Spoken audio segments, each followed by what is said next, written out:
I always thought the people who loved you would be the ones to save you. I was wrong. The pain hit like a fist, crushing my chest from the inside.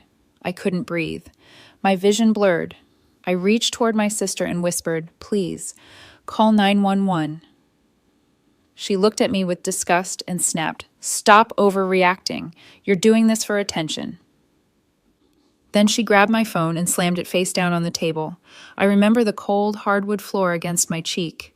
I remember the silence, 12 people in that room, and not a single one reached for a phone. I remember my mother's eyes frozen, waiting for permission from my sister to help me. They all thought I was faking it. They assumed I was desperate to disrupt the will reading because I knew I'd been cut out. They had no idea what was actually in that envelope. And they had no idea that an ER doctor would soon place his hand on my sister's shoulder, look her dead in the eyes, and say 6 words that would shatter everything she believed. Have you ever been abandoned by the people who were supposed to protect you? My name is Nicole Barnes. I'm 36 years old, an accountant by profession, and for most of my life I believed that if you loved people hard enough, they would eventually love you back. I was wrong about that too. 2 weeks before the worst day of my life, I was sitting beside my father's hospital bed at home, reading him his favorite Hemingway novel, while the evening light faded through the curtains. He couldn't speak much anymore. The cancer had stolen most of his voice, but his eyes were sharp, aware, taking in everything around him. I visited 3 times a week, sometimes more when his condition worsened. I changed his sheets. I managed his medications. I took unpaid leave from work when he needed round-the-clock care. I did all of this because I loved him and because no one else would. My younger sister Laura visited too, of course, but her visits looked different. She came when our mother was watching phone already in hand, ready to capture the perfect photo of herself holding Dad's hand. She stayed 20 minutes, maybe 30, then rushed off to some appointment she couldn't miss. Our mother praised her endlessly for these performances. "Laura is so devoted," she would say. "She's sacrificing so much." Meanwhile, I was invisible, the daughter who did everything and received credit for nothing. I used to wonder why our mother favored Laura so completely. Then I learned the truth. Laura was born premature 2 months early and nearly died when she was just 2 days old. Our mother spent those first terrifying weeks believing she would lose her baby. She never recovered from that fear. For the next 3 decades, she compensated by giving Laura everything: attention, money, excuses, protection from every consequence. Laura grew up believing the world owed her simply for existing. And I grew up believing I wasn't worth worrying about. But my father saw things differently. He noticed who actually showed up. He noticed who read to him for hours and who just posed for photos. One evening when we were alone, he gripped my hand with surprising strength. His voice was barely a whisper, but I heard every word clearly. "I see everything, sweetheart. Everything." I didn't understand what he meant then. I thought he was just being kind. I had no idea he had discovered something about Laura 6 months earlier, something that changed everything. I had no idea he had been quietly building a case ever since, preparing for a battle I didn't even know was coming. In those final weeks, Laura started acting strangely. She kept asking whether I planned to attend the will reading. "You're always so busy with work, Nick. Are you sure you can make it? No one would blame you if you couldn't." The questions felt loaded, almost hopeful, like she wanted me to say no. She also started visiting our father more frequently, but only when I wasn't there, and only when our mother could witness her devotion. Meanwhile, my body was beginning to fail me. I ignored it the way I always ignored my own needs. Chest tightness that came and went, shortness of breath climbing stairs, cold sweats that woke me at 3 in the morning. I mentioned it to my mother once. She barely looked up from her phone. "You're just stressed, honey. You always overthink things." So I stopped mentioning it. I pushed through the pain and kept showing up for everyone else, never realizing that my heart was sending me warnings I couldn't afford to ignore. And then on the morning of the will reading, I woke with a weight on my chest that wouldn't lift. My hands were trembling before I even got out of bed. Something felt wrong, deeply, terribly wrong. I couldn't explain. It couldn't name it. But the feeling followed me as I got dressed, as I drove to my parents' house, as I walked through the front door into a room full of relatives who barely acknowledged my presence. I had no idea that in less than an hour I would be lying on the floor dying while my family watched and did nothing. The living room was already full when I arrived. Aunts, uncles, cousins I hadn't seen in years, all gathered in chairs arranged in neat rows like a funeral service. And there was Laura standing at the front of the room beside the lawyer's empty chair, greeting people as though she owned the place. She had arrived early to position herself as the host. She directed people to their seats. She accepted condolences with practiced grace. She was performing, and everyone was buying it. I found a chair in this corner, away from the center, and no one seemed to notice or care. My mother was across the room, surrounded by relatives who patted her hand and told her how lucky she was to have such a devoted daughter in Laura. I watched her nod and smile, accepting praise for a sacrifice that never happened. The lie was so complete, so effortless, that I wondered if she had started believing it herself. Throughout the morning, I heard the whispers. They weren't even trying to be quiet. Aunt Patricia leaned toward her daughter and murmured, "Nicole was never really close to Thomas. She barely visited at the end." My cousin Mark shook his head and said, "It's sad, really. Laura was the one who stepped up when it mattered." I sat there gripping the armrest of my chair, feeling each word like a knife sliding between my ribs. I had taken unpaid leave to care for my father. I had held his hand through the worst nights. I had read to him until my voice gave out. But to this room full of people, I was the absent daughter, the one who didn't care enough. When my mother stood up and announced to everyone that Laura had sacrificed so much to care for my father. In his final months, something inside me cracked. I wanted to stand up and scream the truth. I wanted to pull out my phone and show them the calendar entries, the pharmacy receipts, the notes from his doctors with my name on every emergency contact line. But I didn't. I stayed silent the way I always did. I swallowed my pain to keep the peace because that was what I had been trained to do since childhood. The lawyer finally arrived and took his seat at the front of the room. He opened his briefcase and pulled out a folder of documents. The room fell quiet. This was the moment everyone had been waiting for. Laura stood beside him like a queen awaiting her coronation, her chin lifted, her eyes bright with anticipation. She had no doubt about what was coming, none at all. And that was when the pain hit. It started as pressure, like someone had placed a heavy stone on my chest. Then it tightened, squeezed, became a fist closing around my heart from the inside. I gasped and gripped the armrest so hard my knuckles turned white. Cold sweat broke out across my forehead, soaking through my blouse. My vision blurred at the edges, the room tilting and swimming. I tried to stand, but my legs wouldn't cooperate. They felt like they belonged to someone else. I reached toward my mother, my hand trembling in the air. My voice came out as barely a whisper. "Something's wrong. Please. I need help. Call 911. Every person in that room saw me. Every person heard my desperate plea. My mother's eyes met mine, and for one moment I thought she would come to me. I thought the woman who gave birth to me would push past everyone and take my hand and call for help. But then Laura's voice cut through the room like a blade.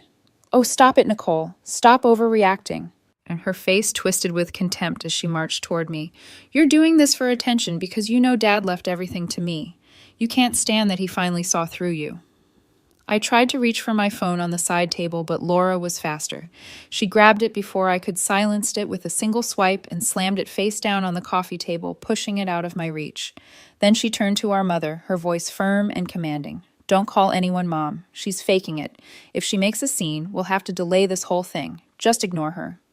My mother looked at me, then at Laura, then back at me. I could see the hesitation in her eyes, the decades of deference to her younger daughter fighting against some buried maternal instinct. But Laura's gaze was steady and certain, and my mother's was not. She didn't move. She didn't reach for her phone. She just stood there, frozen, waiting for permission that Laura would never give. The relatives shifted uncomfortably in their seats. Uncle Robert cleared his throat. Aunt Patricia looked at the floor. No one moved. No one spoke. No one helped. They were all witnesses to my suffering, and not a single one of them lifted a finger. The pain intensified, becoming something I cannot describe with words. My heart was failing. I could feel it stuttering, struggling, losing the rhythm that had kept me alive for 36 years. My legs buckled completely, and I crumpled to the hardwood floor. My cheek hitting the cold wood, my body folding in on itself. My breathing became shallow, ragged, desperate. I could feel my lips tingling, going numb. Somewhere in the distance, I heard someone gasp. I managed one last whisper before the darkness began closing in. "Dad." He knew. He saw. I don't know if anyone heard me. I don't know if it mattered anymore. The room fell completely silent. I could see feet shoes, the bottom of chairs. No one moved toward me. I watched my mother look at Laura, her face a mask of uncertainty. Laura crossed her arms and announced to the room in a voice cold enough to freeze water, "She'll be fine. She just wants to ruin this for me. She's always been jealous." The seconds stretched into an eternity. 30 seconds passed, a full minute. I lay motionless on the floor, struggling to breathe, my vision fading in and out. I could see the ceiling, the chandelier my father had installed 20 years ago, the crown molding he had painted himself. I thought about how strange it was that I might die in this room surrounded by family, and no one would even try to save me. What none of them knew was that someone else had been watching. Mrs. Eleanor, my father's neighbor and closest friend, had heard the shouting from her house next door. She had walked across the yard to see what was happening. She had been standing in the open doorway for several minutes, witnessing everything. She saw Laura grab my phone.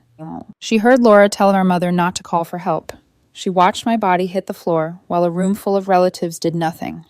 And while my family stood paralyzed by their own cruelty and cowardice, Mrs. Eleanor had pulled out her phone with trembling hands and dialed 911. She gave them the address. She described my symptoms. She told them to hurry. The last thing I remember before losing consciousness was the distant sound of sirens growing louder, coming closer. And somewhere at the edge of my fading awareness, I heard Mrs. Eleanor's voice, sharp and fierce, cutting through the silence of that room like a blade of pure justice. She was already guiding the paramedics up the driveway, her eyes burning with a fury I had never seen in her before. She was ready to tell them exactly what she had witnessed, and she was ready to make sure that everyone in that house would answer for what they had done. The sirens were the last thing I heard before everything went black. Then there was nothing but darkness, a void where time didn't exist, where pain couldn't reach me anymore. I floated there for what felt like hours, or maybe just seconds. I couldn't tell the difference. When I started coming back, it was in fragments. Voices first, urgent professional voices calling out numbers and medical terms I couldn't understand. The sensation of movement, of being lifted, of something pressing against my face, helping me breathe. Then bright lights overhead, fluorescent and harsh, streaming past, like I was being carried through a tunnel. I tried to open my eyes fully, but they wouldn't cooperate. I tried to speak, but there was something over my mouth, forcing air into my lungs. I learned later what happened in those critical minutes after I collapsed. Mrs. Eleanor told me everything when I was strong enough to hear it. She had guided the paramedics straight into my parents' living room, past the stunned relatives who were still standing exactly where they had been frozen in their own cowardice. The EMTs rushed to my side and began checking my vitals. Their faces turned grave almost immediately. One of them looked up at the room full of people and asked the question that would haunt my family for years to come. "She's in cardiac distress. How long has she been down?" Why wasn't 911 called immediately? Laura stepped forward with that practiced expression of concern she had perfected over a lifetime. She was already composing her excuse, already spinning the story. "I was just about to call when..." But Mrs. Eleanor cut her off before she could finish. Her voice was steady and cold, carrying the authority of a woman who had seen enough lies to last a lifetime. "That's not true. I was standing right there in the doorway. I saw you take her phone out of her hand. I heard you tell your mother not to call for help. I heard every single word you said." The paramedics exchanged glances. One of them made a note on his clipboard. According to Mrs. Eleanor, Laura's face drained of all color in that moment. For the first time in her life, she had been caught in a lie she couldn't charm her way out of. There was a witness. There was documentation. And there was nothing she could say to make it disappear. I don't remember the ambulance ride. I don't remember arriving at the emergency room. My next clear memory is waking up in a hospital bed with tubes in my arm and a steady beeping sound marking each beat of my heart. The room was quiet. The lights were dimmed. And sitting in a chair beside my bed was a doctor in blue scrubs reviewing a chart with an expression I couldn't read. He noticed I was awake and set the chart aside. His name was Dr. Reeves, and he had kind eyes that had clearly seen too much suffering. He explained my condition in simple terms. My heart had been under stress for months, sending warning signs I had ignored while I was busy taking care of everyone else. The episode at my parents' house had pushed it to the breaking point. If the paramedics had arrived even a few minutes later, I might not have survived. Then his expression changed. He leaned forward slightly and spoke to me in a voice meant only for my ears. I've documented everything about today, Ms. Barnes. The circumstances of your arrival, the delay in calling for help, the witness account from the woman who called 911. He paused, letting the words settle. What happened to you today, the way your family responded, it's all in your medical file now. If you ever need evidence for any reason, legal or otherwise, it exists. I want you to know that. I didn't fully understand what he meant at the time. I was still foggy from the medications, still trying to process the fact that I had almost died on my parents' living room floor while my family watched and did nothing. But I thanked him, and I saw something in his eyes that looked like quiet anger held carefully in check. What I didn't witness but learned about later was what happened in the waiting room. Dr. Reeves found Laura sitting among the relatives, her arms crossed, her foot tapping with impatience. He asked her to step into the hallway with him. She followed, probably expecting an update on my condition, probably already preparing her performance of sisterly concern. In that hallway, away from our mother, away from the aunts and uncles and cousins, Dr. Reeves looked Laura directly in the eyes. His voice was quiet and professional, but it carried the weight of a man who had watched too many patients die from preventable causes. He said 6 words that would shatter everything Laura believed about herself and her place in this family. She nearly died because of you. Laura's mouth opened to argue, to deflect, to explain away her actions the way she always did. But Dr. Reeves raised his hand and stopped her. I'm not interested in excuses. I'm telling you this because you need to understand exactly what almost happened today. The delay in calling for help, the removal of her phone, those minutes mattered. In cardiac events, every second counts. Your sister's heart was failing while you stood there and did nothing. That's not drama. That's medicine. When they returned to the waiting area, Dr. Reeves addressed the entire family. His tone was calm but pointed, and no one dared interrupt. When someone says they need medical help, you listen. You call 911 immediately. What happened in that house today should never happen to anyone. I hope each of you thinks carefully about the choices you made. At late that evening, when the hospital had grown quiet and the hallways were empty, Mrs. Eleanor came to sit beside my bed. She took my hand in hers, her grip gentle but firm. Her eyes were wet with tears. She was trying not to shed. Your father asked me to watch over you, she said softly. He knew this family, Nicole. He saw how they treated you, how they overlooked you, how Laura always came first. His exact words to me were, Nicole is the only one who truly loved me. When I'm gone, don't let them break her. She paused, squeezing my fingers, gathering herself before continuing. But there's something else he wanted you to know. He told me that when the will was read, you might be surprised. He said he had been watching and waiting for months, gathering evidence, making sure his final wishes couldn't be challenged. He said, I'm going to protect her the only way I still can. Tears streamed down my face. My father, even in his final months when he could barely speak, had been fighting for me. He had seen everything. He had understood everything. And he had made a plan to protect me even after he was gone. I fell asleep that night, holding Mrs. Eleanor's hand, feeling something I hadn't felt in years. Hope. The next morning I woke to find the family lawyer standing at the foot of my bed. He was carrying a sealed envelope and a thick folder pressed against his chest. His expression was serious but not unkind. He looked at me and said quietly, Your father anticipated this day might come. He left very specific instructions and evidence he wanted only you to see. The lawyer opened the sealed envelope right there in my hospital room and handed me the contents. There was a handwritten letter from my father and a note explaining that the formal will reading would take place at his office once I was discharged. He wanted me to read my father's words privately first, before the rest of the family learned what was coming. I held that letter in my trembling hands and read it through, tears that wouldn't stop falling. My father's handwriting was shaky, but clear, the words of a man who knew he was running out of time. Don't let them break your heart again, sweetheart. You were the daughter I was proud of. You were the only one who loved me for who I was, not for what I could give you. I'm sorry I couldn't protect you while I was alive, but I can protect you now. I pressed that letter to my chest and sobbed until a nurse came to check on me. Several days later, after I was discharged from the hospital and had regained enough strength to face what was coming, the formal will reading took place at the lawyer's office downtown. The family gathered in a conference room with a long wooden table and leather chairs. Laura sat across from me, her posture confident, her expression composed. She still believed the will would favor her. She was the devoted daughter after all. She was the one who had sacrificed so much. At least that was the story she had been telling herself and everyone else for years. The lawyer cleared his throat and began. He announced that my father had rewritten his will 1 month before his death. The room went still. Laura's confident smile flickered, but held. Then the lawyer read the terms. The majority of my father's estate, the house, the investments, the savings account, everything of significant value went to me. Laura and my mother would receive only the legally required minimum, a token amount that couldn't be contested under state law. Laura leaped to her feet, her face contorted with rage. "This is insane! He wasn't in his right mind. His brain was gone by the end.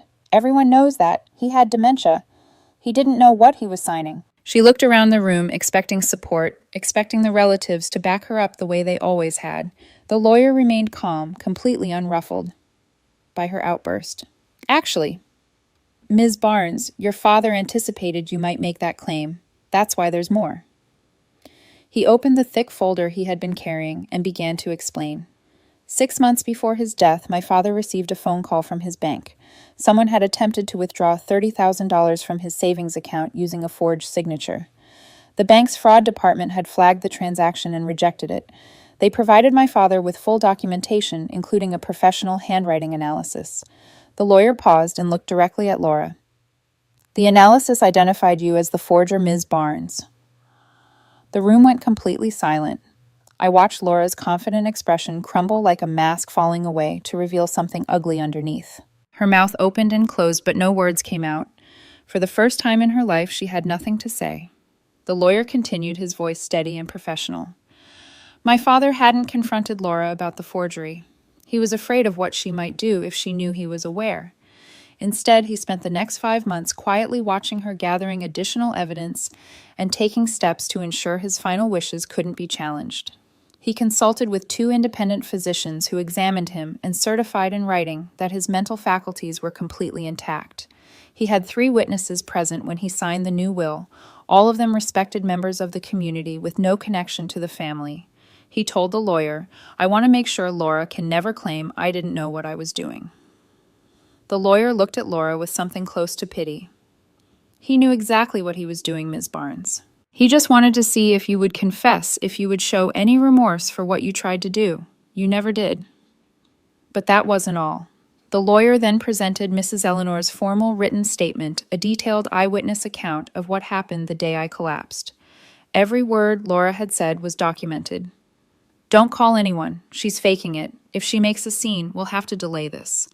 The statement described Laura grabbing my phone and silencing it. It described the minutes that passed while I lay unconscious on the floor and no one in my family called for help. The lawyer explained that my father had asked Mrs. Eleanor to be vigilant after he discovered the forgery. He suspected Laura might try to interfere with my inheritance somehow. He just never imagined she would go as far as she did. He addressed me directly then. "Your father built this case over 5 months, Nicole. Mental competency certifications, witness signatures, the bank's fraud documentation, and now Mrs. Eleanor's testimony about what happened the day you nearly died. He wanted to make absolutely certain that when the time came, his wishes could not be challenged and his evidence could not be ignored." I sat there in stunned silence, tears streaming down my face. My father, weak and dying, barely able to speak, had spent his final months preparing for this battle. He had known what Laura was. He had known what my mother would allow. And he had never stopped fighting for me, even when I didn't know there was a fight. In the days that followed, my own lawyer sent formal letters to every member of my family. The terms were clear.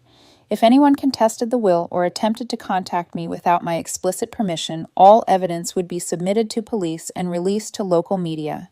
The forged signature documentation, the bank's fraud report, Mrs. Eleanor's testimony, the hospital's medical records showing how long I had been in cardiac distress before help arrived. My lawyer explained something else to me privately. Laura hadn't merely failed to call 911. She had actively interfered with my ability to get help by taking my phone and instructing our mother not to call.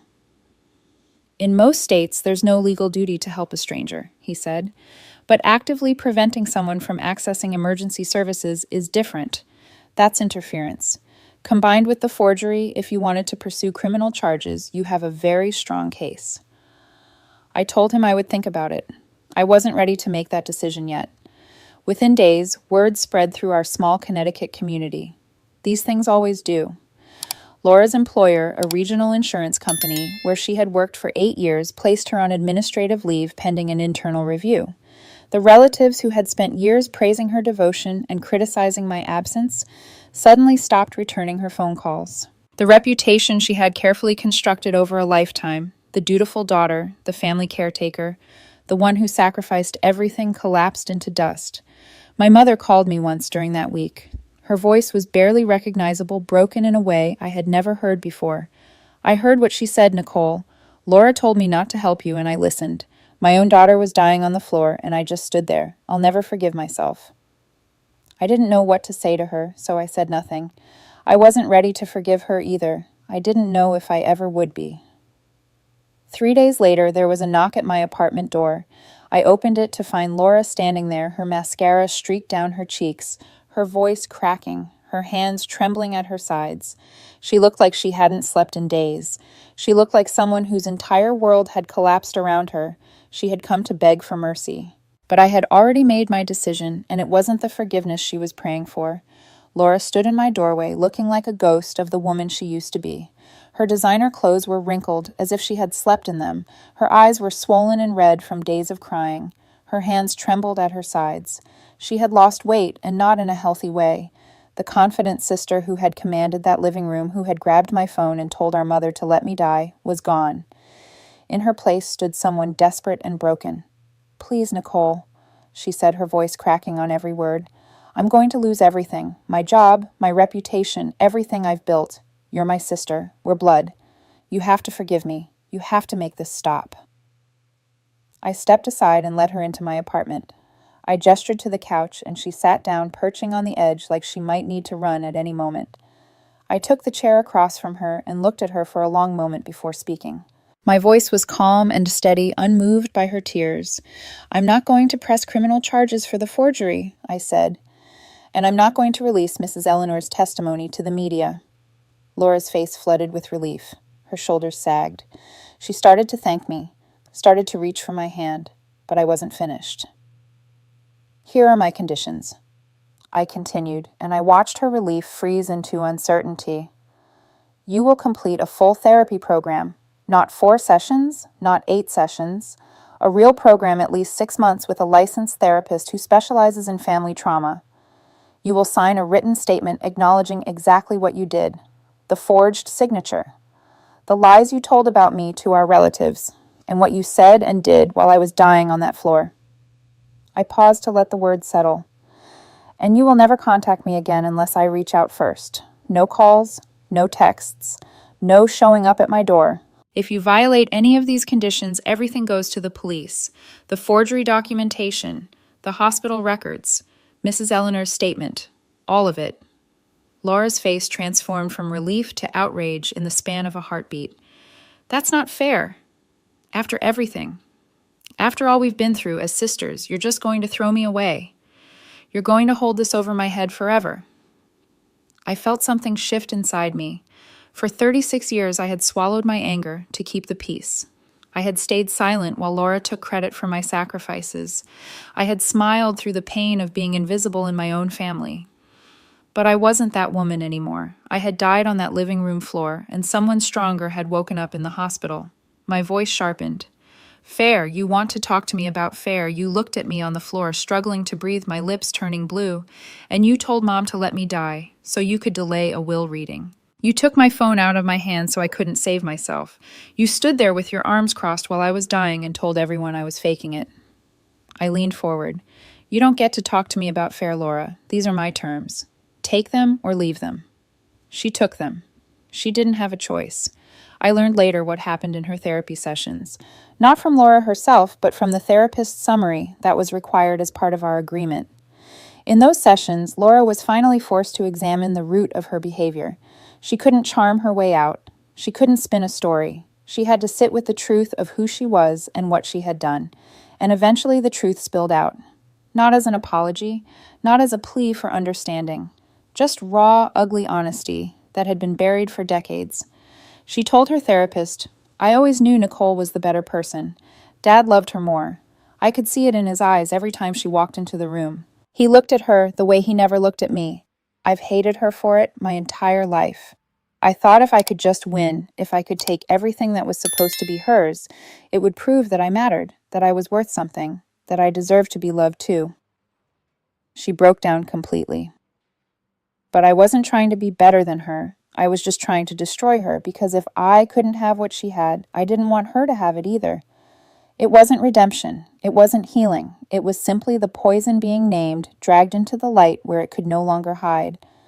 And for Laura, it marked the beginning of a very long road that she may never reach the end of. A week after my confrontation with Laura, my phone rang. It was my mother.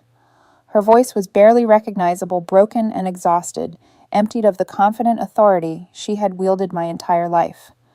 "I know I don't deserve anything from you," she said. "I failed you your entire life. I chose Laura over and over, and I don't even understand why anymore. I just wanted you to know that I'm sorry. I'm so deeply sorry. And if you never want to speak to me again, I'll understand. I'll accept it." I was silent for a long moment. Memories flooded through me. Every time I was overlooked, every accomplishment that went unnoticed, every sacrifice that was invisible, the years of being the daughter who didn't need attention while Laura consumed everything. Then I said quietly, "I'm not ready to forgive you, Mom. I don't know if I ever will be. But I'm not closing the door forever. Not yet. I need time. A lot of it. Maybe years. And I need you to respect that without pushing, without guilt-tripping, without making it about your pain." It wasn't reconciliation. It wasn't even the promise of one. But I gave my mother what I refused to give Laura, the distant, uncertain possibility of a different future.